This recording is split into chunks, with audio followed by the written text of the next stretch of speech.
Welcome to the Capital Spreads week ahead. Today is Monday the 30th of April 2012. And before looking at the week ahead, we look back at April, which has really been quite a turbulent month for equities, which has started the year very, very strongly, in particular when you focus on European equities, where they made those highs in 2012, in March for 2012, and really ever since then it's been a struggle and we haven't really got back to those highs, whereas US markets on the other hand have actually done pretty well to try and get back towards the high. The Dow very nearly hitting its highest level for 2012, but the focus has been very much on the Eurozone. But we've got a lot to get our teeth into this week. Just today, relatively quiet, and maybe tomorrow quite quiet too. Today we just see US Chicago PMI numbers, which are expected to decline. And then tomorrow we've got, being the 1st of May, it's a bank holiday in many European countries. But we get some earnings from Man Group, Lloyds and BP. We also get manufacturing data from the UK and the US. The PMI numbers there, again, expected to decline somewhat. And that's a bit of a theme of the week, really, as we'll see in when I mention the other economic pieces of data out for the rest of the week.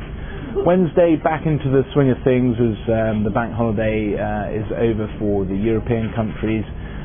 We've got a lot of earnings. We've got JD Wetherspoon next, Standard Chartered, BSkyB and Home Retail, so a good assortment there. We also get lots of economic data on Wednesday. We have the UK construction PMI, we get manufacturing data from the EU, we also get employment data, unemployment data from Europe, in particular Germany and Italy, as well as the prelude to the non-farm payrolls. We get the private ADP numbers from the US, which are expected to come in at around 180,000. Also on Wednesday there's the meeting of the European finance ministers. That will be closely watched. That is to discuss the new European banking rules. As always with these EU meetings, expectations are pretty low for any agreement. Many countries have joined Britain in voicing their concerns over the rules, so almost certainly those discussions will be pushed into June.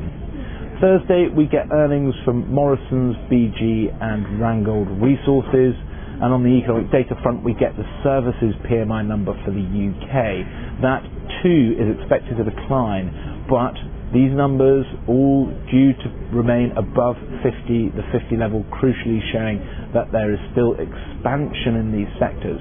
And that comes on the back of obviously disappointing GDP numbers last week from the UK. Also on Thursday the ECB will announce interest rates, no action expected to be taken. We also get the non-manufacturing data from the US again, which is expected to decline somewhat. Then we end the week with numbers from EasyJet and Royal Bank of Scotland, so certainly quite a focus on the banks this week, those government-owned ones, certainly Lloyds and RBS reporting numbers expected to be relatively good, at least returning to profit. But the real focus for the day and probably the week is the non-farm payroll number in the US. That's expected to come in at 175,000. And really the theme of initial jobless claims in the US has been that they've been rising quite a bit over the last few weeks. So there are a few people out there who are expecting that non-farm payroll to come in perhaps a little bit worse than expected. We'll be definitely watching to see how things go on Friday. And then at the weekend it's the second round of the French election, and it will be interesting to see whether Sarkozy, who is trailing in the polls, whether he can manage to just persuade enough people to vote him in for a second term. That's it this week. As ever, feedback, media@capitalspreads.com.